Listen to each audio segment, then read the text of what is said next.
ആർക്കും കിട്ടത്തില്ലെന്ന് ഞാൻ പറയത്തുള്ളൂ. അതായത് 1.50 അത് എൻ്റെ ഒരു കോൺഫിഡൻസ് ആയിട്ട് കൂട്ടിയാൽ മതി. എൻ്റെ ഒരു അഭിപ്രായത്തിൽ ഏറ്റവും കൂടുതൽ ഇതിന് ഫാൻ ബേസ് കിട്ടാൻ വേണ്ടി ഇതിൻ്റെ ലുക്ക് തന്നെയാണ്. ഹൈ ഗൈസ്, അങ്ങനെ മീൻ പിടുത്തമൊക്കെ നടന്നുകൊണ്ടിരിക്കുന്നത്. സെക്കൻ അവിടെ നിന്ന് മീൻ പിടിച്ചുകൊണ്ടിരിക്കുക. കുറച്ച് മീനൊക്കെ കിട്ടി. പിന്നെ ഞാൻ പറയാൻ വന്ന കാര്യം എന്ന് വെച്ച് കഴിഞ്ഞാൽ, നമ്മളൊരു 4-5 ദിവസം മുമ്പ് നമ്മളൊരു വീഡിയോ ചെയ്തിട്ടുണ്ടായിരുന്നു. ഇൻസ്റ്റാഗ്രാമിൽ റീൽ ഇട്ടിട്ടുണ്ടായിരുന്നു, യൂട്യൂബിൽ ഷോർട്സ് എടുത്തുള്ളൂ. ഞാനങ്ങനെ ബ്ലോഗ് കുറച്ചേ ചെയ്യത്തുള്ളൂ. ഇപ്പം കണ്ടിന്യൂസ് ആയിട്ട് ചെയ്യണം. അപ്പം നമ്മൾ RC200 എടുത്തായിരുന്നു KTM. അതിൻ്റെ റിവ്യൂ ചെയ്യേണ്ട ആവശ്യമില്ലല്ലോ, എല്ലാവരും ചെയ്യുന്ന വീഡിയോ തന്നെയാണ് ഇതിൻ്റെ റിവ്യൂവും കാര്യങ്ങളൊക്കെ എല്ലാവരും ചെയ്യുന്നത്. അപ്പോൾ നമുക്ക് അതിൻ്റെ A to Z കാര്യങ്ങളൊന്നും പറയേണ്ട ആവശ്യമില്ല. എന്നാലും ഇപ്പോൾ എൻ്റെ ഒരു ഓണർ റിവ്യൂ ആയിട്ട് കൂട്ടിയാൽ മതി. ഞാൻ വണ്ടി എടുത്തിട്ട് ഇപ്പോൾ ഒരാഴ്ച മുകളിലായി. അപ്പം വണ്ടിക്ക് ഞാൻ നോക്കിയിട്ട് നമുക്ക് എല്ലാവരും പറയുന്നത് തന്നെ ലോങ് റൈഡിന് വേണ്ടി ഈ വണ്ടി ഒരിക്കലും പറ്റത്തില്ല. പിന്നെ ഞാനങ്ങനെ അധികം എല്ലായിടത്തും ദൂരയാത്രയ്ക്കോ അങ്ങനെയുള്ള പോക്കൊന്നും കാര്യങ്ങളൊന്നുമില്ല. നമ്മളുടെ ചുറ്റുവട്ടത്ത് അല്ലെങ്കിൽ എത്ര ഒരു 30 കിലോമീറ്ററിനകത്ത് ഞാൻ എന്തായാലും യാത്ര ചെയ്യത്തുള്ളൂ. അപ്പോൾ അതുകൊണ്ടാണ് ഞാൻ ഈ വണ്ടി പ്രിഫർ ചെയ്യുന്നത്. 30 കിലോമീറ്ററിനകത്ത് പോവുകയാണെങ്കിൽ നിങ്ങൾക്ക് ഈ വണ്ടി എടുക്കുന്നതിന് യാതൊരു പ്രശ്നമില്ല. അപ്പോൾ എൻ്റെ കൂട്ട് അവിടെ ഇവിടെയൊക്കെ തൊട്ടടുത്തൊക്കെ പോകണമെങ്കിൽ കുഴപ്പമൊന്നുമില്ല. ഇപ്പം ഞാൻ എൻ്റെ വണ്ടി കാണിച്ചു തരാം. മുതലിനെ കാണിച്ചു തരാം.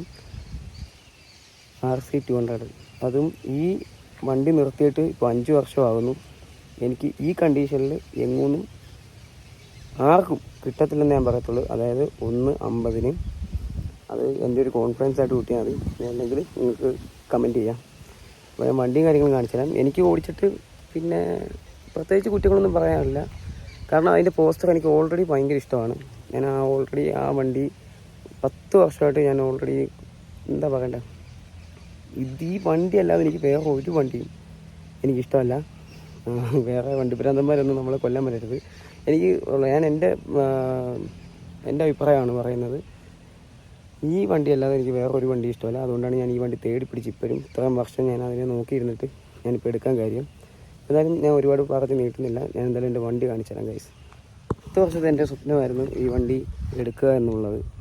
അതെന്തായാലും എനിക്ക് സാധിക്കാൻ പറ്റി. അതിന് ഞാൻ വളരെ സന്തോഷമാണ്. ഈ വണ്ടി എത്രയും നാൾ എനിക്ക് കൊണ്ടുപോകാൻ പറ്റുമെങ്കിലും അത്ര നാൾ ഞാൻ ഈ വണ്ടി കൊണ്ടുപോകും. കാര്യം എനിക്ക് അറിയാമല്ലോ നിങ്ങൾക്ക് ഇതിൻ്റെ വണ്ടിയോടുള്ള ക്രൈസ് എങ്ങനെ ആയിരിക്കും. ഞാൻ എന്തായാലും വണ്ടി കാണിച്ചു തരാം ഗൈസ്. ഒരു മിനിറ്റ്. ഇങ്ങനെ അത്യാവശ്യം എന്താ പറയണ്ടേ, ഫാൻ ബേസും കാര്യങ്ങളും ഉള്ളതിൻ്റെ കാരണം നിങ്ങൾക്ക് തന്നെ അറിയാം. ഇതിൻ്റെ ലുക്ക് തന്നെയാണ് ഗൈസ്. അതുപോലെ പവറിനെ ബേസ് ചെയ്ത് ഞാൻ ഒരിക്കലും പറയത്തില്ല. കാര്യം ഇതിൻ്റെ 125cc ഉണ്ട്, അതുപോലെ 200 ഉണ്ട്, 390 ഉണ്ട്.